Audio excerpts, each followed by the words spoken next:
Assalamualaikum warahmatullahi wabarakatuh. Alhamdulillahirabbil alamin wa bihi nasta'inu ala umuri dunya waddin.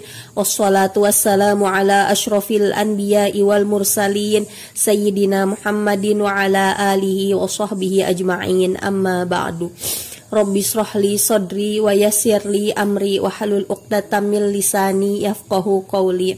Ya Fattahu ya Alim, ya Fattahu ya Alim, ya Fattahu ya Alim.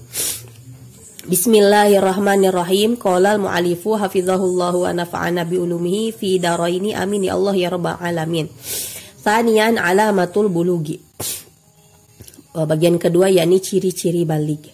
Untuk pelajaran kali ini kita akan membahas ciri-ciri baligh di kitabnya itu halaman 25.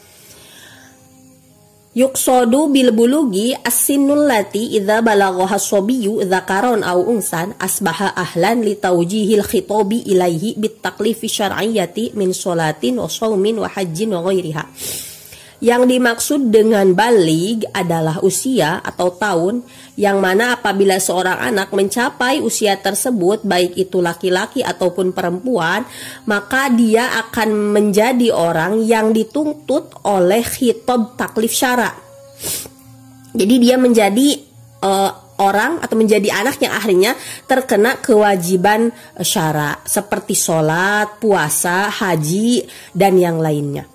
Yang mana kita ketahui kalau anak-anak itu dia tidak wajib sholat, dia tidak wajib puasa, sebelum dia balik tidak wajib.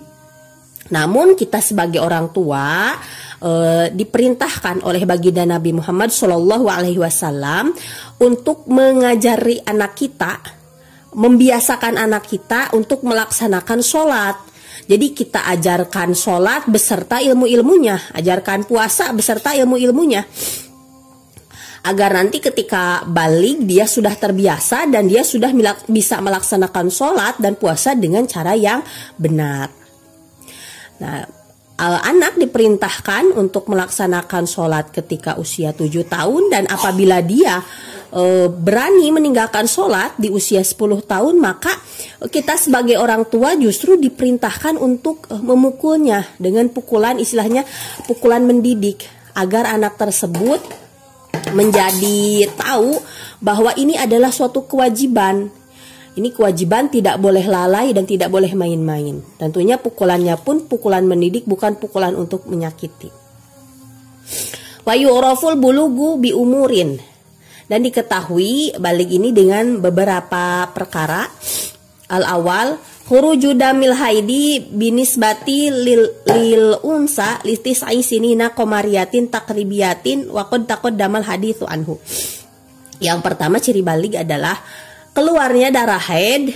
Ini tentunya nisbatnya untuk perempuan, karena umur 9 tahun Qamariyah takribiyah, 9 tahun hijriyah, ingat hijriyah bukan masehi, takribiyah yakni kira-kira, yakni tidak perlu pas 9 tahunnya, tapi boleh kurang, asal kurangnya ini tidak cukup untuk masa minimal suci dan masa minimal haid.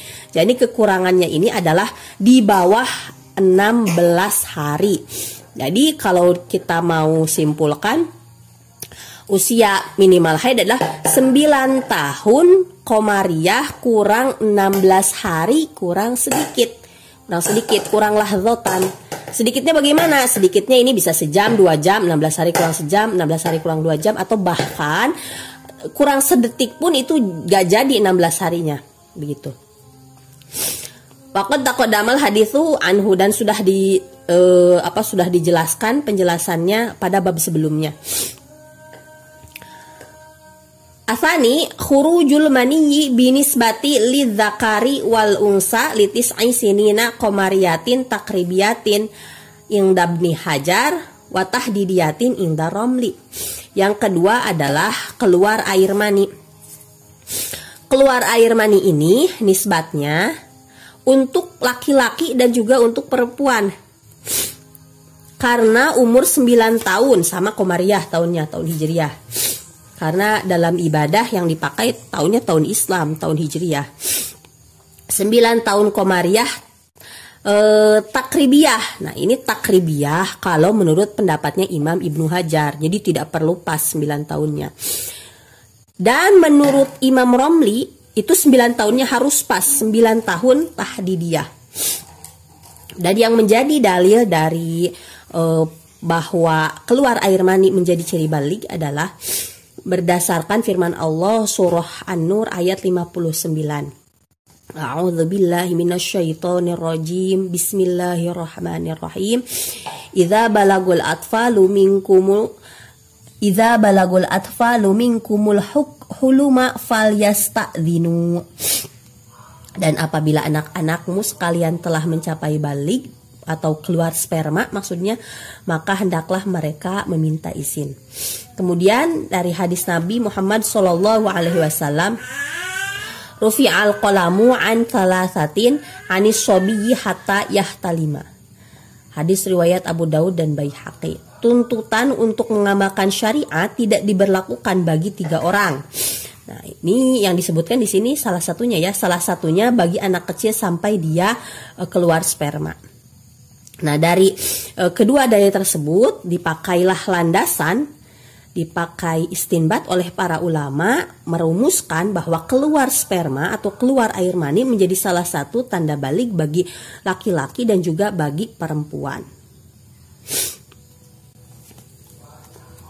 Nah, sebenarnya keluar sperma ini menjadi ciri baligh seperti dalam kitab Kasyifatus Syajah, tidak perlu sampai keluar, terasa akan keluar itu sudah menjadi ciri baligh. Contoh, seorang anak dia sedang sholat misalkan, kemudian si anak laki-laki ini dia merasakan akan keluar air mani. Ternyata ketika terasa akan ada cairan yang keluar, dia menahannya sehingga si air mani tersebut tidak sampai keluar dari zakarnya. Nah, dengan adanya merasakan akan keluar air mani, ini menjadi ciri dia baligh. Berarti saat itu juga dia sebenarnya sudah baligh. Namun karena tidak keluar, maka sholatnya tetap sah. Karena air maninya tidak sampai keluar.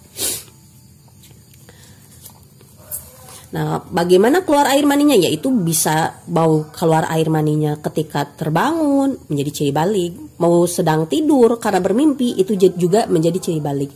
Jadi yang menjadi patokan ciri baligh itu keluar air maninya, bukan karena tidur atau bermimpi jima misalkan, tapi tidak keluar air mani. Kalau tidak keluar air mani berarti tidak menjadi ciri baligh, belum baligh anak tersebut, karena yang menjadi patokan adalah keluar air maninya. Kemudian yang ketiga, atsalits istikmalu khamsa asyrota sanatan qamariyatin tahdidiyatin idza lam yahsul ma sabaqo. Nah, yang ketiga adalah ciri baligh adalah sempurna usia 15 tahun qamariyah tahdidiyah. Kalau yang ini harus pas. Idza lam yahsul ma sabaqo, apabila kedua ciri yang tadi yakni haid dan keluar air mani itu tidak didapatkan. Nah, ini yang ketiga, misalkan seorang anak perempuan dia tidak kunjung haid juga dan dia juga tidak keluar air mani. Nah, kalau anak laki-laki misalkan dia belum keluar air mani juga, maka ciri balighnya adalah dengan sempurna usia 15 tahun qamariyah, 19 tahun hijriyah, dan tahdidiyah harus pas. Gitu. Jadi kalau tidak ada dua ciri yang tadi, maka ciri balighnya menggunakan sempurna umur 15 tahun. Nah, dalil dari bahwa penggunaan usia 15 tahun ini sebagai ciri baligh adalah dalam sebuah hadis yang mana diceritakan bahwa Ibnu Umar, beliau ingin mengikuti perang Khandaq dan dia mengajukan dirinya kepada baginda Nabi Muhammad SAW saat masih usia 14 tahun. Namun baginda Nabi tidak merestui karena usia 14 tahun kan belum baligh. Kemudian ketika perang Khandaq, Ibnu Umar mengajukan kembali dirinya kepada baginda Nabi untuk ikut berperang, dan pada saat itu usianya 15 tahun. Kemudian Nabi mengizinkannya dan merestuinya karena usia 15 tahun dianggap sudah baligh. Nah, dari hadis ini ulama merumuskan tentang seorang anak laki-laki atau perempuan bila sudah genap usia 15 tahun maka dihukumi baligh. Nah, cara penghitungannya 15 tahun ini adalah dimulai dari terpisahnya anak dari kandungan sang ibu, bukan dari hamilnya ya. Walaupun mungkin sebenarnya kita hidup dari mulai di kandungan, tapi usia kita di dunia perhitungannya itu dari mulai kita dilahirkan, dari mulai terpisahnya tubuh kita dari rahim ibu kita. Walaupun misalkan kurang 1 hari 15 tahunnya bagaimana? Ya belum balik, karena ini harus pas, karena ini tahdidiyah, jadi harus pas 15 tahunnya. Itulah yang dapat saya sampaikan untuk kesempatan kali ini. Semoga ada manfaatnya. Apabila ada kesalahan mohon untuk dikoreksi. Hadanallahu wa iyyakum ajma'in. Wabillahi taufik wal hidayah. Wassalamualaikum warahmatullahi wabarakatuh.